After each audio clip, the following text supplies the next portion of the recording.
Kyra, the newborn baby monkey, sat in the open air of the jungle after a heavy rain. The scent of wet earth mingled with the freshness of leaves filled her tiny nostrils. Her white hair, usually soft like a whisper, now held droplets of moisture, glimmering like tiny diamonds sprinkled upon her form.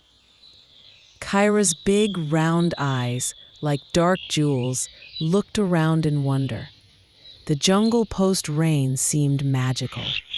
Raindrops still clung to broad leaves, sparkling like jewels in the diffused light piercing through the canopy.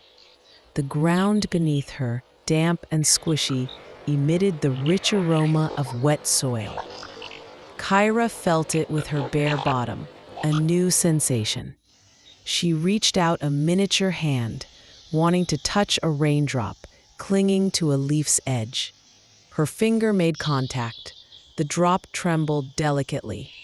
Kyra giggled, an innocent baby monkey squeak. The jungle's soundscape began.